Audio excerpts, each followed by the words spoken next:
Hi guys, my name is Arya and I welcome you all to this Appium interview questions video. So in this video, we will be tackling some questions that you might face yourself while giving an interview regarding any job that might use Appium from its day-to-day curriculum. So when you are applying for a job that uses Appium, that means you are also applying for a job that is mostly related to mobile application testing, automation testing, and Appium as a whole. Okay, so most of our questions will be related to application testing, more over the mobile part, and automation testing, and some few Appium specific questions too. Okay, so we have 50 questions to go down. So let's get into our video without wasting much time today. So our first question of the day is, what is mobile application testing and how is it different from mobile testing? Okay, so to tackle this question particularly, you could answer in the following way. Well, mobile application testing, or MAT as you might call it, is the testing of application on mobile devices, and it is different from mobile testing in the term that we focus on the native application features of the mobile devices like calls, SMS, media players, etc. While in mobile application testing, we focus only on the functionality and the features of applications under the test. That is, mobile testing is generally done by handset makers like Samsung, HTC, Nokia, Sony, Apple, etc. While mobile application testing is carried out by various product based companies and through their vendor like services based companies which do testing of various mobile application products on different devices like Gmail on mobile, Skype on mobile, etc. Okay, time for the next question, and that is explain the differences between an emulator and a simulator. Well, this is one of the more important questions when it comes to a testing based interview, so pay attention properly. So, emulation is the process of mimicking the outwardly observable behavior to match an existing target. The internal state of the emulation mechanism does not have to accurately reflect the internal state of the target which it is emulating. Following which, simulation on the other hand involves modeling the underlying state of the target. The end result of the good simulation is that the simulation model will emulate the target which it is simulating. Ideally, you should be able to look into the simulation and observe properties that you would also see if you looked into the original target. In practice, there may be some shortcuts to the simulation for performance reasons, and that is some internal aspects of the simulation that may actually be an emulation. Moving forward with our list of questions is question number 3, and that is list out the type of mobile application testings. So the type of mobile app testings include usability testing, compatibility testing, interface testing, service testing, low-level resource testing, performance testing, operational testing, installation tests, and security testing. Moving on, our next question is, can you explain the general structure of mobile application testing frameworks? Now this again is a very common question in testing based interviews, so let's go ahead and see the answer. So mobile application testing frameworks include three segments. So the first segment is called the application package. Now it is the target application that requires to be tested. Second is the instrumentation test runner. It is a test case runner that runs test cases on a target application. It includes an SDK tool for building tests and a tool that provides APIs for writing programs that control an Android device. An example would be Monkey Runner. The third part that makes up a structure of a mobile application testing framework is the test package. So this includes two classes. One is the test case classes and the other the mock objects. Test case classes include test methods to perform on target applications, while mock objects include mock data that will be used as sample input for test cases. Okay, moving on to question number 5 is mention what are the common bugs found while mobile application testing. So there are four kinds of common bugs that are actually found while mobile application testing. Those are critical bugs, block bugs, major bugs, and minor bugs. So critical bugs are the ones that make your phone system crash when testing particular features on your device. Block bugs, on the other hand, render your phone useless until you reboot your device. Major bugs include perform a function of a particular feature. Minor bugs mostly include GUI failure bugs. Okay, now let's quickly move on to question number 6, and that is the full form of various application extensions. Okay, so this is one of the easier questions, and this should be a clear winner. So IPA stands for iOS App Store Package. On the other hand, APK stands for Android Application Package File. Then we have EXE files too. So EXE stands for executable file. Now, other than these three, we also have two more that you can mention. That is JAD, which stands for Java Application Descriptor, and PRC, which stands for Palm Resource Compiler. Moving on to question number 7, and that is the types of mobile application that you might find today. So basically, you have to explain the different types of mobile applications in this question.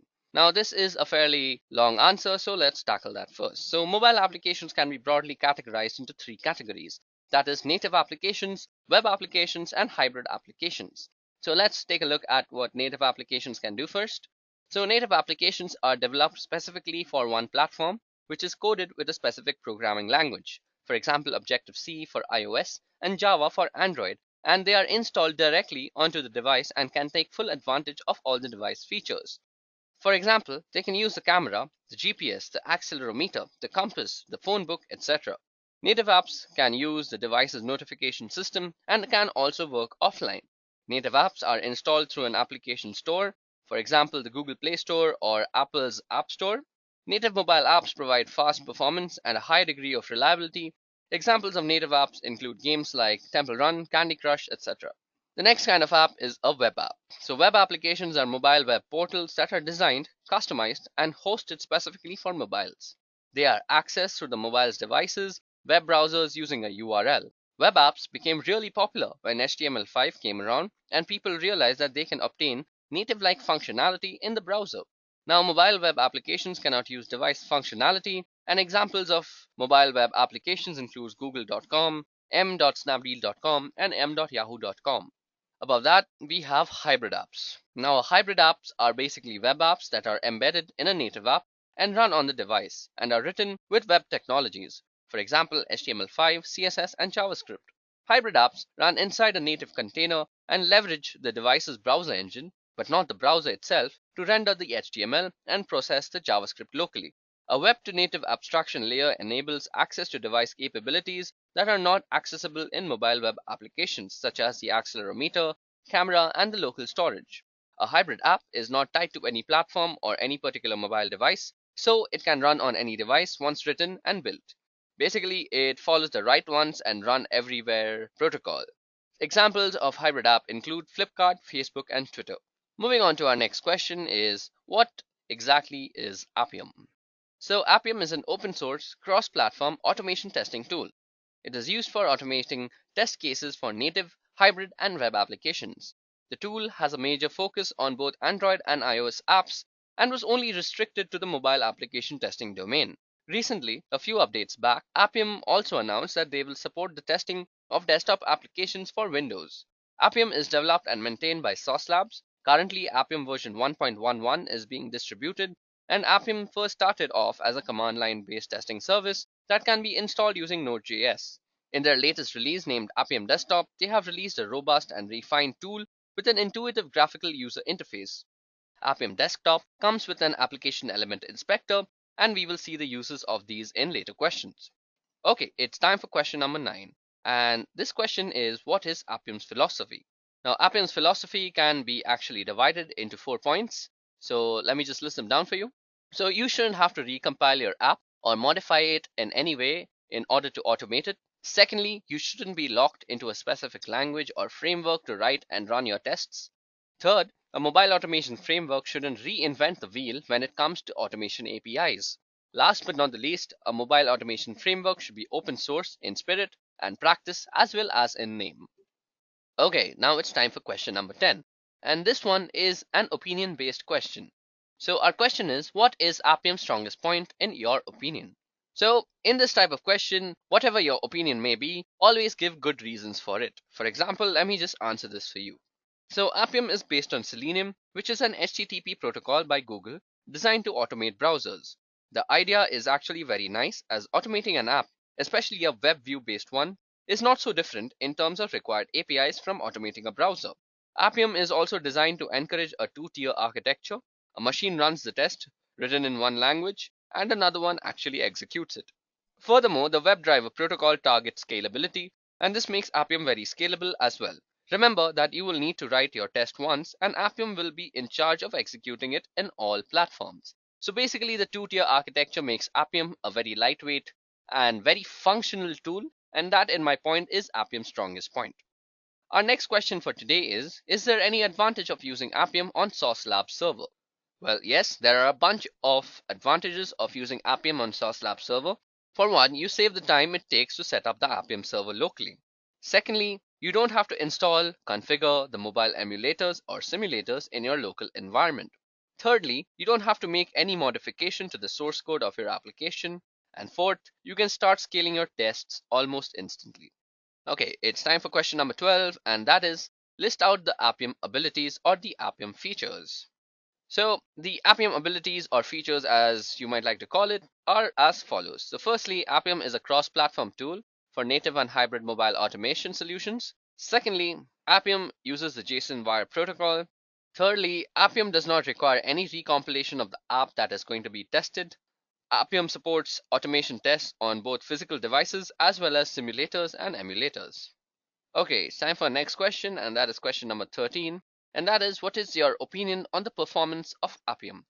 Well, Appium is not a huge application and requires very little memory.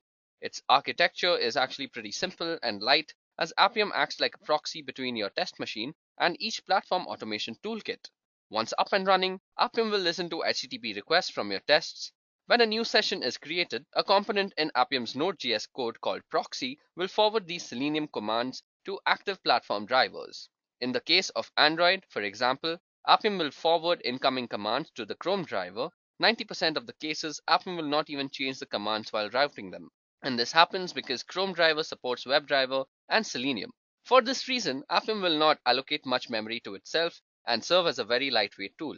But you will see a lot of memory being allocated by other processes like ADB, Chrome driver, or the iOS automation toolkit, which are processes that are called by Appium itself while testing and automating. Moving forward is question number 14, and that is list out the limitations of using Appium. Well, just like any other software, there are a few limitations to using Appium. Firstly, Appium does not support testing of Android versions lower than 4.2. Secondly, limited supports for hybrid app testing. Example, it is not possible to test the switching action of applications from the web app to native and vice versa. Thirdly, there is no support to run Appium Inspector on Microsoft Windows. Last but not the least, parallel test executions on Mac devices require multiple machines. Okay, so time for question number 15, and that is, do you need a server machine to run tests on Appium? Well, the answer to that is a very easy no. While Appium promotes a two-tier architecture where a test machine connects to a test server running Appium and automating the whole thing. However, this configuration is not mandatory, and you can have Appium running on the same machine where your test runs. Instead of connecting to a remote host, your test will connect to Appium using the loopback address. Okay, it's time for question number 16. So that is, what type of tests are suitable for Appium? So when it comes to testing, especially web view based apps, there are a lot of scenarios that can be tested, also depending on the feature coverage you want to ensure. Appium is pretty handy for testing scenarios that users will go through when using your app. But if you need to test more than UI UX and simple interactions, then Appium will become kind of a limitation. Think about features like keyboarding. It is not so easy when complex touch or keyboard mix scenarios are involved, and the probability of a false failure is pretty high. So do not misunderstand me on this. I'm not saying it is impossible to do, just not so easy as you might think. Another little nightmare with Appium is exchanging data. When your test needs to exchange data with your app, especially in the incoming direction, you will need to play some tricks. So always consider that sending and receiving information is not that straightforward. It is not Appium's fault. The WebDriver specification was designed for automating stuff and not exchanging data. Okay, moving on to question number 17, and that is list some issues faced with cross platform testing. Well, generally, the issue depends upon the different OS and device versions, and it might be something that is working on one OS while it might be not working on another version. A common example that can be faced is that an app might work on iOS 6.x version devices, but on tapping few modules on iOS 5.x device applications, the application kind of crashes, and the same happens with iOS 4, 2, 3, and 1. Now, it's time for question number 18, and that is explain the design concepts of Appium. So, Appium is an HTTP server written using Node.js platform and drives iOS and Android sessions using WebDriver JSON wire protocol. Hence, before initializing the Appium server, Node.js must be pre-installed on the system. When Appium is downloaded and installed, then a server is set up on our machine that exposes a REST API. It receives connections and command requests from the client and executes that command on mobile devices. Above that, it responds back with HTTP responses. Again, to execute this request, it uses the Mobile Test Automation Framework to drive the user interface of the apps. Frameworks like Apple's Instruments for iOS, which is Instruments are available on in Xcode 3.0 or later with OS X version 10.5 and later. Then there's Google's UI Automator for Android API level 16 or higher, and Selendroid for API levels 15 or less. Okay, this brings us to question number 19, and that is, I already have a platform-specific test for my app. So what should I do to migrate to Appium? Well, this is a scenario-based question, and questions like these can be actually manipulated, but the answer remains the same. So if anybody is trying to ask you how you can migrate to Appium, this is what you should answer. Unfortunately, there is no such magic formula. You translate your tests into Selenium tests. If you developed a test framework on different layers and observed good programming principles, you should be able to act on some components in your tests in order to migrate your suites to Appium. Your current tests are going to be easy to migrate if they are already using an automation framework or something close to a command-based interaction. Truth being told, you will be probably needing to write your tests from the beginning, but what you can do is you can reuse your existing components. Okay, so time for question number 20, and that is, what are the main criteria under consideration when performing end-to-end testing? Now, the major areas are installation, first time launching applications without having network, uninstallation of app, orientation of app, that is if it supports it, testing application performance on different kind of devices and network scenarios, testing the application response and how it is responding when invalid user credentials are provided, and to try to change them after installation, and so on. Also, if your application is accessing networks, then you must see the logs generated during that period, so that sensitive information should always go in encrypted form, like if it is payment related, credit card numbers, etc.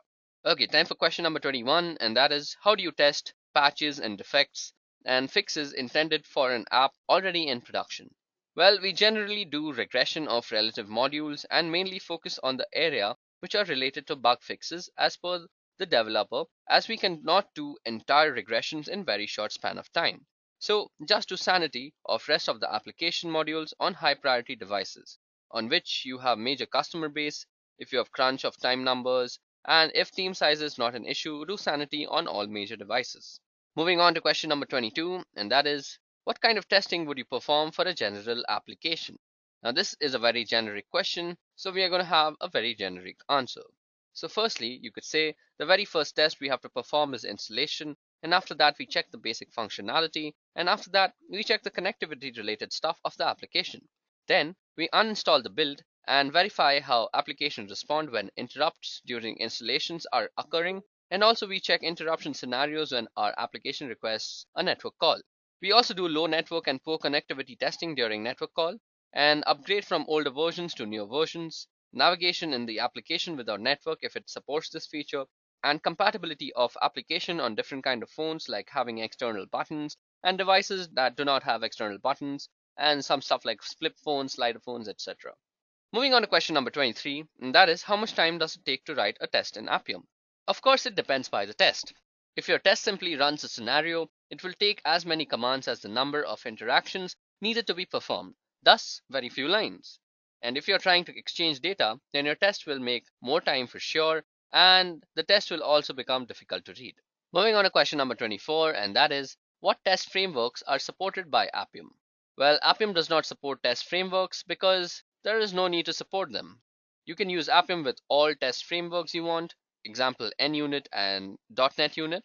You will write your tests using one of the drivers for Appium. Thus, your tests will interface with Appium just in terms of what all the external dependencies are.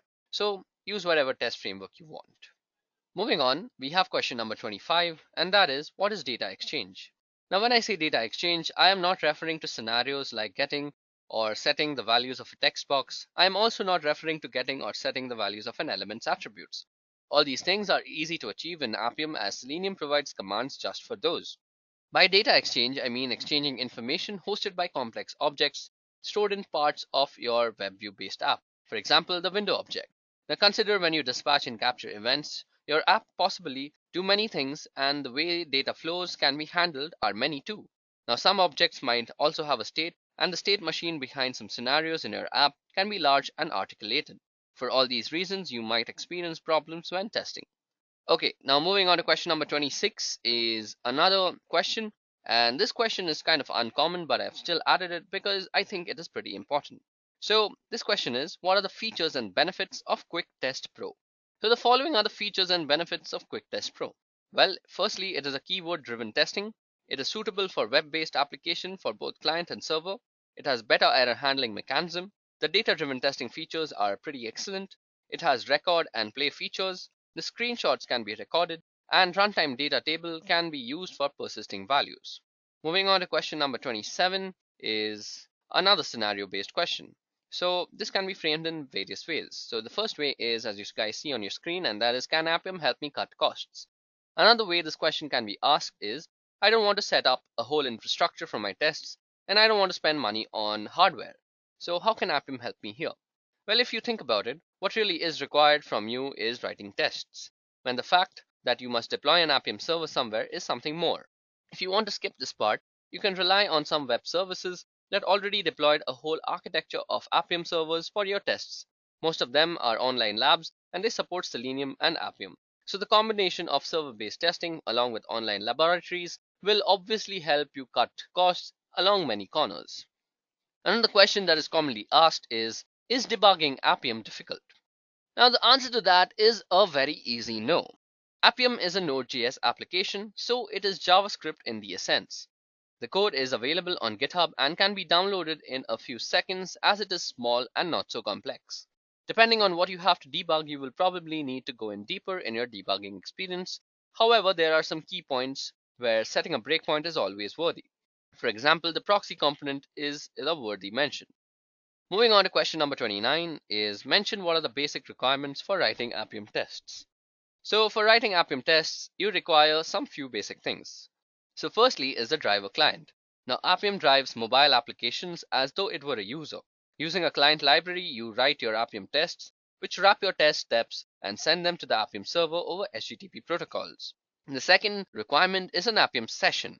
You have to first initialize a session. As such, Appium test takes place in the session. Once the automation is done for one session, it can be ended and wait for another session. The third one is desired capabilities.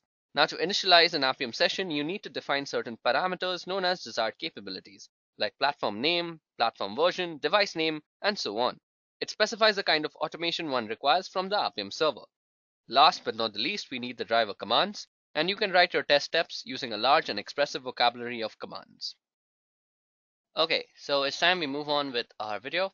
So our next question now is, what are the risks associated in automation testing? So the risks of automation testings are as follows. The first questions you might ask is, do you have skilled resources? The automation testing demands resources with some knowledge about programming. Focus on the resources, identify whether the resources have proper knowledge for automation testing. Are they capable to adapt easily to the new technologies? These measures are to be well assessed for building an automation testing team.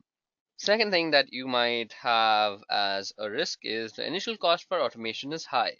The initial cost for automation is too high for initial setup, and it includes automated tool purchasing, training, ad maintenance, and of the test scripts, and sometimes the unsatisfied customer base is high for automation testing and their products. It should be ensured that the cost compensates the testing results. Thirdly, if UI is not fixed, do not think about automation. So prior to automating the user interface, it should be strongly determined that the UI is not changing extensively. Lastly, you have to make sure that the application is stable enough. So to automate the early development cycle, unless or otherwise it is agile environment, would not be a good idea. It costs script maintenance costs very high. Last but not least, you also have stop automating the tests which run once. Ensure that certain test cases might be running once and not included in regression testing. Avoid automating such test modules. Moving on to question number 31 is, how can I run Android tests without Appium? So for older versions of Android, Appium might not be supported. For instance, Appium is only supported in Android version 4.4 or later for mobile web application tests, and Android version 2.3 and 4.0 and later for mobile native applications and mobile hybrid application tests. For those versions in which Appium is not supported, you can request an emulator driven by WebDriver plus Cylindroid. All you need to do is use our platform configurator and select Selenium for the API instead of Appium. In the Sauce Labs test, you will notice that the top of the emulator says Android Driver WebView App. In addition, you will notice that you will get a Selenium log tab which has the output of the Cylindroid driver. With an emulator driven by WebDriver plus Cylindroid, you will be able to test mobile web applications only. You should be able to select any Android emulator versions from 4.0 to the latest version and any Android emulator skin. So another question along similar lines is how can I run iOS test cases without Appium? So for older versions of iOS, Appium might not be supported. For instance, Appium is supported in iOS version 6.1 and later. For earlier versions of iOS, the tool or driver used to drive your mobile application automation tests is called the iWebDriver. To obtain a simulator driven by iWebDriver, you could use the platform's configurator and select Selenium for the API instead of Appium. With an emulator driven by iWebDriver, you will be able to test mobile web applications only, and in addition, in the Sauce Lab tests, you will be noticing a Selenium log tab which has the output of the iWebDriver. Moving on to question number 33, and that is, can you elaborate on filters you may create when checking logs? So firstly, filters help you finding relevant information about your application, and you can create filters based on the application package name, like com.abc.com, and save this filter by name as my application. Now when you click on this filter, you will see only logs which are from your application. Now you can create filter based on log tag which is related to the things that line is doing. For example, if you have placed system.out.print for printing the output, then you can create a filter by the tag system.out, then it will sort out a list of all the print outputs. And you can create filters by choreographer, which helps in finding the skipped frames if you want to see it, and you can create filters corresponding to your process ID and log message which is coming as text also. Moving on to question number 34, and that is, mention what should be the selecting criteria for test automation tool for mobile testing. So for mobile testing, the test automation tool should have the following criteria. Firstly, it should have multi-platform support, it should have script usability, it should be checking the jailbreak requirement. Also, you should be checking for source code changes and the lead time for new OS version. So let me just explain this one by one. So multi-platform support. Well, you have to ensure that the tool does support your current and future target platforms. For script usability, you can explain it by saying the object-based tools provide a high degree of script usability. And for jailbreak, if the tool uses rooted devices, it may not support latest OS versions and may be incompatible with the MDM policies. Above that, sharing source code may not be always possible, so you should look for source code changes. And on the lead time part, you should see how soon a tool can support new iOS, Android, and other OS versions because you will be testing on the latest versions of the OS a lot of the time. Moving on to question number 35, and that is, list out the most common problems that testers face while doing mobile testing in cloud computing. So the challenges that testers face while doing mobile testing are as follows. So firstly, it is a subscription model, then the high costing, the lock-in periods, the internet connectivity issues, automation is image-based and time-consuming, and automation cannot be used outside the framework. Moving on is question number 36, and that is, what would you prefer to test on real devices or use simulators or emulators? So this is one of the most commonly asked questions, and you have to be a little logical and practical while answering it. Don't just simply answer, it would depend on what you need. Try and bring out the differences and when you are using a simulator and an emulator. And you could use examples. You can say something like that it's always best to test on real devices as it would allow you to catch errors that you may not detect otherwise. But you have to configure the device smartly with Appium Server so that it can detect the device.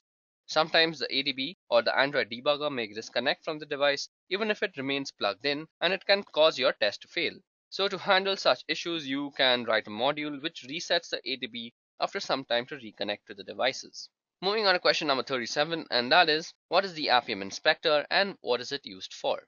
Well, the Appium Inspector is a handy tool for element discovery and event script loading. I use this tool a lot whenever I'm introduced to a new app and I want to automate. This tool is being maintained for OS X and Windows only currently. So Appium Inspector is mainly used for to identify and understand the element hierarchy of the app that is being tested, to find the name, description, value, and other attributes of the element and object, for example, a launch activity of a certain element, and to record your manual actions with the app too.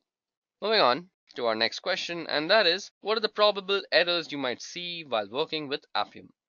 Well, following are the probable errors that you might encounter when you are working on Appium. So the first one is error number one, and that is missing desired capabilities. That is example of a device name, platform name. Error two is you could not locate ADB, and you may have missed some setting of the Android home environment variable. Error three includes stuff like Selenium exceptions. It indicates a failure in creating a new session. Error 4 is failure in locating a DOM element or determining the XPath of a certain element. Moving on to question number 39 is another scenario based question. So this would be something like, I want to run my tests in a multi-threaded environment. Is there any problem with that? So yes, there is some actually problem with that. You need some special care when using Appium in a multi-threaded environment. The problem does not really rely on the fact of using threads in your tests. You can use them, but you must ensure that no more than one tests run at the same time against the same Appium server. As I mentioned, Appium does not support multiple sessions unless you implement an additional layer on top of it to handle this case, and some tests might actually fail. Moving on to question number 40, which brings us to the countdown of our last 10 questions, and this is, which Selenium commands work with Appium 2? So a bunch of Selenium commands actually work with Appium.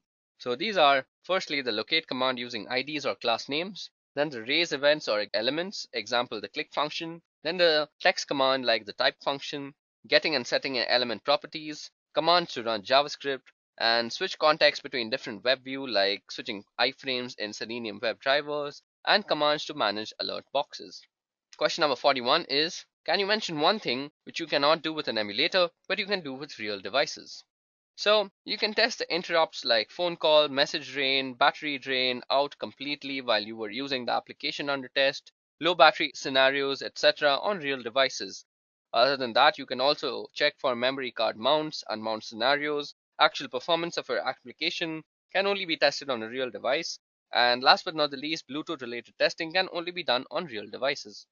So the next question is question number 42, and that is what tools you use for performance testing and automation testing. Well, this is a generic question and you can answer it in any way possible. So let me just give you an example of an answer. So you could say for performance testing of web services which your application uses, you can use JMeter as it is an open source tool which can be used to test the API's performance. Notice what I did here. I gave a reason for the application that I'm using, just not state the application that I see or deem to be the best for the scenario. You should always give reasons for doing something in an interview. For automation testing, it is a very subjective term and totally depends on the project needs and the type of applications. There are several paid tools available in the market like CTest, RunnerX, Silk Mobile, etc. While good free automation tools are also available like Calabash, Appium, Robotium for Android, KIF for iOS, and using free tools you require some coding skills like Ruby or Java. Next is another trick question, and that is, what are the tools used in the debugging process? So we generally use logs to see the cause of issues when failure is occurring. So for iOS, iPhone configuration utility, and for Android, monitor.bat files are used for debugging the process. So out here you say that no tools are actually being used, but rather you use the utilities and the files or the log files that you find on both devices. Moving to question number 44, and that is, explain what does mobile security testing and its entities include. So the entities of mobile security testing are as follows. So firstly, you have to check for multi-user support without interfering with the data between them. Secondly, checks for access to files stored in the app by any unintended users. Thirdly, decryption or encryption methods used for sensitive data communication. And last but not least, detect sensitive areas in tested application so that they do not receive any malicious content. Let's go to question number 45 now. So for question number 45, we have chosen a rather opinionated question, and that is when to choose automation testing and when manual testing. So I'm going to give a very simple answer to this sort of complicated question. So firstly, you can choose manual testing if the application has new functionality and if the application requires testing to be only done once or twice. On the other hand, you can choose automation testing if the regression tests are repeated and if the testing scenario is very complex.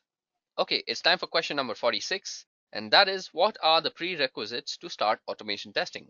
Well, the first step is to segregate the different test cases that are to be automated, followed by preparing test data as per the needs of the test cases. Reusable functions need to be written which are frequently used in those test cases, as later test scripts are prepared by using reusable functions and apply loops and conditions wherever necessary. Moving on to question number 47 is, what are the disadvantages of automation testing? So, automation testing too comes with a few disadvantages. Well, designing the tools and tests to run software takes a lot of manual and human effort, and there are frameworks and tests ready made for engineers to use. Even with automated testing, human errors is still a factor, as tools can be buggy, inefficient, costly, and sometimes even technologically limited in what kind of tests they can run on their own. And this moves us to the next question of the day, and that is question number 48.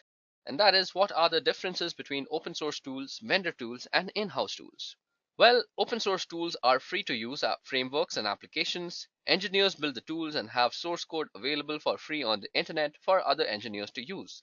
Vendor tools, on the other hand, are developed by companies that come with license to use and often cost money. Because they are developed by an outside source, technical support is often available for use. Example vendor tools include Windrunner, Silktest, Rational, Robot, QA Detector, etc. An in-house tool, on the other hand, is a tool that a company builds for their own use rather than purchasing vendor tools for using open source tools. This is generally a measure taken by companies so that they can optimize their own tool and also save a lot of money. Now, our second last question for the day is automation testing a complete replacement for manual software testing? Well, no. Proper automation requires as little intervention from humans as possible, since the tools used are built to run tests once they're set up. As convenient as this might be, it should not be a complete replacement for manual testing, only for repetitive tasks like load testing, where thousands of virtual users are required. Engineers should not automate things like test scripts if those scripts can be expected to run occasionally, nor should they automate code review or bug testing for new builds of software that might require human interaction to detect specific issues. Large-scale repetitive tasks are better fit for automation. And this brings us to the last question of the day, and that is, what are the points that are covered while planning phase of automation? Well, during the planning phase of automation, things must be taken into consideration. For example, selection of the right automation tool and right automation framework, list of in-scope and out-of-scope items for automation, setting up the test environment, preparing Gantt charts or project timelines for test scripts and development and execution, and identifying the test deliverables.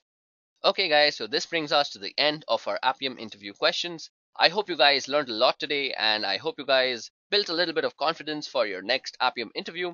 If you have any sort of doubt, you can leave them down in the comment section below, and we will get back to you as soon as possible.